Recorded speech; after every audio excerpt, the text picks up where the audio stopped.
বাংলাদেশের টাটকা গরুর মাংস দিয়ে ইফতারির জন্য বানিয়ে ফেললাম বিরিয়ানি। আর দেশের গরুর মাংসের স্বাদই আলাদা। বিরিয়ানি খাওয়ার জন্য সালাদ রেডি করতেছি, শশা কাটতাছি, তারপর কাটবো পেঁয়াজ, কাঁচামরিচ, তারপর সব কিছু রেডি করে রোমে আইসা সোফরা বিছাইলাম। একটা ফল কাটলাম, অল্প কটা খেজুর দিলাম, কারণ বিরিয়ানি খামো এগুলো খাওয়া যাইব না। এদিকে উনি মাংস বসায় দিছে, আর চাউলটা আমি ডালতাছি। চাউলটা ডাইলা ভালোভাবে ধুইয়া তারপরে দিমু। রান্না শেষ, আজানও দিয়ে দিছে। রোমে আইনা উড়া দুরা খাওয়া শুরু করলাম। আসসালামু আলাইকুম গাইস, কি অবস্থা সবার, কেমন আছেন সবাই? আশা করি সবাই ভালো আছেন গাইস। আপনাদের দোয়ায় আলহামদুলিল্লাহ আমিও ভালো আছি। আজকে বাংলাদেশি গরুর মাংস দিয়ে বিরিয়ানি পাক করব। বিরিয়ানিতে কি কি দেই এবং কিভাবে তৈরি করি সব কিছু নিয়ে থাকছে আজকের এই ভিডিওটা। এই যে বাংলাদেশি গরুর মাংস বাকালা থেকে আনছি, মানে কিছুদিন আগে আইছে নতুন নতুন প্যাকেট, মানে একবারে তরতাজা টাটকা। বাংলাদেশে গরু জব করলে দেখেন না, টাটকা একটা মাংস মানে দেখলেই চিনা যায় যেটা টাটকা, মানে সেম ওই রকম। 25 রিয়াল প্যাকেট, 1 কিলো মানে 900 গ্রাম, 25 রিয়াল। কালকা রাত্রিকে 2 প্যাকেট আনছি, আজকে বিরিয়ানি পাক করবো বইলা। আর বাজা পুরা মানে একদম খাইতে ইচ্ছা করে না। এই যে 2 কিলো মাংস, মানে হাড্ডি একবারে কম। এক প্যাকেটের ভিতরে সর্বোচ্চ 2টা হাড্ডি থাকে, তাও মনে করেন ভিআইপি হাড্ডি। বাংলাদেশের হাড্ডি তো মনে করেন বাংলাদেশে গরু জব করলে মনে করেন টাসকালদা কোবায়া গরুর মাংস কাটে, আর সৌদি আরব মনে করেন মিশিংয়ে কাটে, মানে আড্ডির ভিতরতে কোনো কিছু বার হয় না। আর এইগুলো টাসকালদা কোবায় কাটছে, মানে আড্ডিগুলো খুব সুন্দর। তারপরে সব কিছু রেডিমেডি করলাম, কারিগরে রান্না করব, সব কিছু দিতে আছে। মশলা টশলা পানির মাঝে দিতে আছে, পানিতে আগে ধুইয়া তারপরে দিব। পানিতে দেওয়ার কারণ আপনার এইগুলোর মাঝে ময়লা থাকে, যে তেজপাতা, তারপরে দারচিনি, এলাচ, এগুলোর মাঝে খুব ময়লা থাকে, তাই ধুইয়া তারপরে দিছি। মানে 2 কিলো মাংস দেখাই যায় না। 2 কিলো মাংসর সাথে ডিম হয়েছে আপনার 2 কিলো পোলার চাউল, কালকে আনছিলাম। এই যে ফার্স্ট টাইম দিল হয়েছে আপনার মশলা টশলা দিল, তারপর দিল হয়েছে আপনার দই, টক দই, কালকা রাত্রে আনছিলাম সব একবারে। আজকে বিরিয়ানি রান্না করবো বইলাম, তো সব কিছু দিতে আছে, দিয়া পরে খালি বসাই দিমু। আর আজকে বাজাবরি কোনো কিছু বানাইছি না, খালি আপনার বিরিয়ানিটা ফাহামু আর অল্প কটা ফল কাটমু, আর মনে করেন ট্যাংটা বানামু, খালি মানে জুসটা বানামু, বাস আর কোনো কিছু না।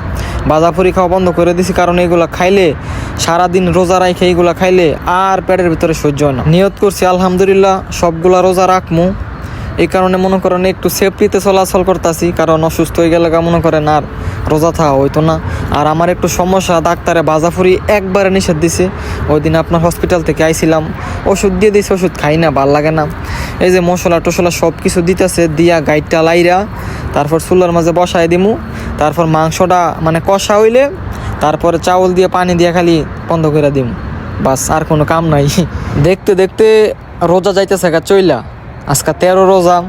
গেছে বছর তো এমন দিন খোবার ছিলাম, খোবার পাকিস্তানিদের সাথে মানে ছিলাম এক কোম্পানিতে, তো খুব ভালো দিন কাটছিল গেছে বছর রমজান মাসে। তো ওরা মানে কালকা হোয়াটসঅ্যাপে নক দিয়ে বলতেছে, সাইমন মিস ইউ, গেছে বছর তো তোরা ছিলি, খুব মজা হয়েছে, এবার কেউই নাই, আমরাও তো 3 জন। আমি বলছি কি করবি, সবারই তো এক অবস্থা।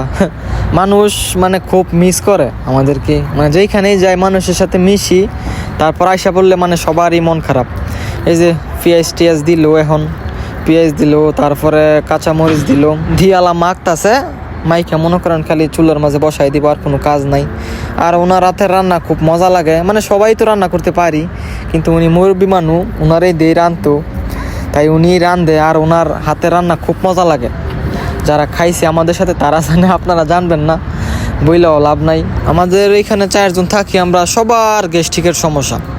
ডাক্তারের কাছে গেলে ডাক্তার উদা বহে, কারণ আঙ্গরা যেটা নিষেধ দেয় আমরা এটাই বেশি করে খাই, যেটা আঙ্গরা না করবো আমরা এটাই বেশি করে খাই।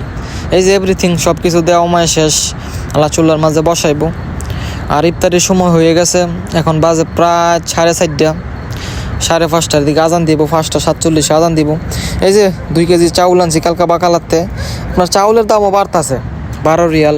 এই যে উপরে দেখছেন স্টিকার, মানে কয়দিন পরে পরে খালি স্টিকার লাগায়, স্টিকার চেঞ্জ করে খালি স্টিকার লাগায়। আজকে 1 জগ জুস বানাইছি, 2 জগ বানাইতাম কিন্তু 2 জগ খাওয়া হয় না, এই কারণে আজকে 1 জগই বানাইছি। আজকে সবই কম, একটা মালটা কাটছি, কারণ আপনার ফল কেউই খায় না, পানিটা লইয়া ফল ছোঁয়াও না, এ কারণে একটা মালটা কাটছি, আর অল্প কয়েকটা খেজুর দিছি, কারণ পানিটা খাইয়া খেজুরটা খাইয়া মনে করেন বিরিয়ানিটা ডাইলা দিমু, ডাইলা উড়া দুরা খাইয়া তারপর নামাজ পড়মু। এই যে দেখেন মাংস দিছে বসায়া, প্রায় কইসা গেছে গা, একটু পরে চাউল দিব।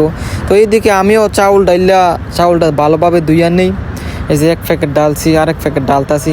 আর চাউলটা খুব ভালো, এগুলো বাংলাদেশি চাউল, মানে এত সুন্দর গন্ধ, খুব সুন্দর গন্ধ চাউলের মাঝে। তাই বেশি একটা ধুমু না, খালি হালকা পানি দিয়া খালি খোলায় এলামো, বেশি ধুইলে পরে গন্ধ চলে যাইবো, এই কারণে বেশি একটা ধুমু না।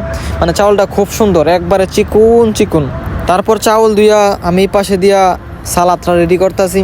শশা কাটতেছি, আগে শশাটা কাটটা, তারপর কাটমু পেঁয়াজ, কাঁচামরিচ। আগে শশাটা কাটতেছি, শশাগুলো মনে করেন খুব সুন্দর, একবারে টাটকা, মানে বাচ্চা আনছি। এই যে সব কিছু কাটা শেষ, 2টা পেঁয়াজ কাটলাম, কাঁচামরিচ কাটলাম, শশা কাটলাম। আর পেঁয়াজ এই রমজান আইসে পরে এত দাম হয়েছে, 10 রিয়াল কিলো 1 কেজি পেঁয়াজ। মাংস কইসা গেছে গা, আলা চাউলটা দিব। ওই যে চাউল ধুইয়া রাখলাম ড্যাগের মাঝে, আলা চাউল দিয়া খালি পানি দিয়ে একবারে বসাই দিব। দেখছেন মাংসের কালারটা কত সুন্দর হয়েছে। এখন বর্তমানে আমরা 6 জন আছি।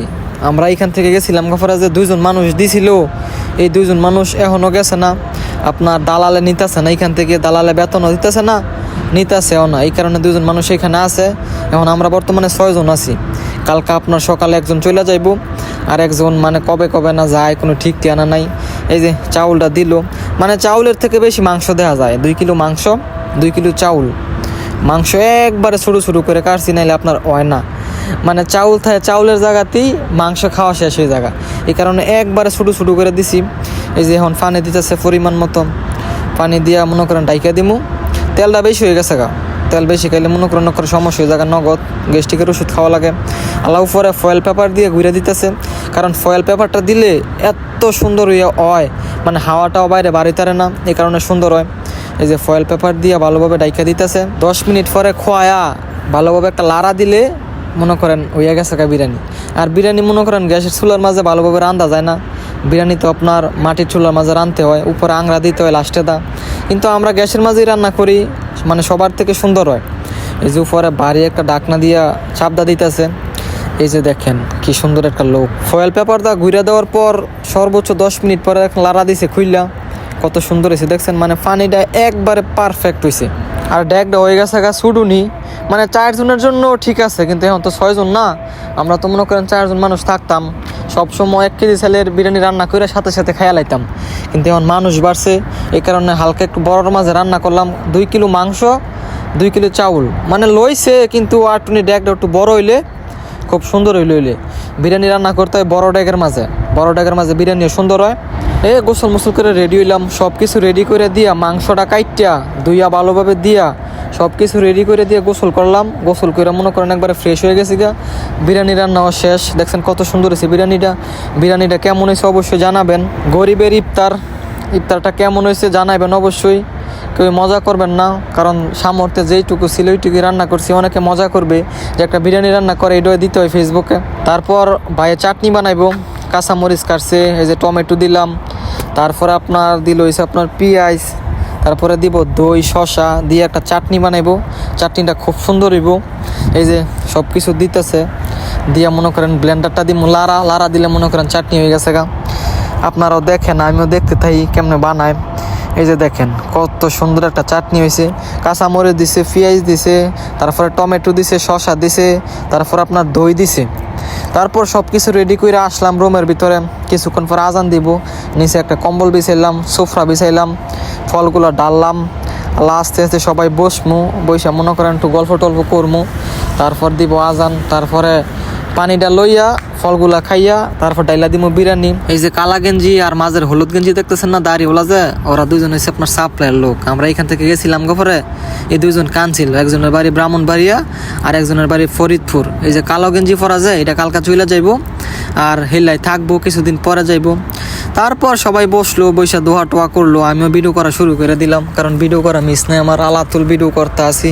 তারপর আজান দিল, আজান দেওয়ার পর পানি লইলাম, পানি নিয়ে ফলটা খাইলাম। আল্লাহ বিরিয়ানি ডালতাছে, কারণ কেউ সহ্য হইতেছে না কোন সময় খাইবো, খালি রোজা দেখা নাইলে কোন সময় ডেগার থেকে খাওয়া শুরু করলে হইলে। এইগুলা খাইলে একটু পরে মনে করেন শুরু হইব পেটের ভিতরে জ্বালা যন্ত্রণা। সারাদিন রোজা রাখে মনে করেন এগুলা খাওয়া একদম ঠিক না। ডাক্তারের টোটালে নিষেধ দিছে, তারপরে মনে করেন জিল বার সামলাইতে পারি না, খাইতে হয়। এই যে ডালতাছে, ডালার পরে শুরু করে দিমু খাওয়া। তো সবার কাছে রিকোয়েস্ট, আমার এই ভিডিওটা যদি ফেসবুক পেজ থেকে দেখে থাকেন তাহলে ভিডিওটা ফলো দিয়ে পাশে থাকবেন, আর যদি ভিডিওটা ইউটিউব থেকে দেখে থাকেন তাহলে সাবস্ক্রাইব দিয়ে পাশে থাকা বেল বাটনটি অন করে দেন, যেন পরবর্তী ভিডিও আপনি পেতে পারেন। সবাই ভালো থাকেন, সুস্থ থাকেন, আল্লাহ হাফেজ।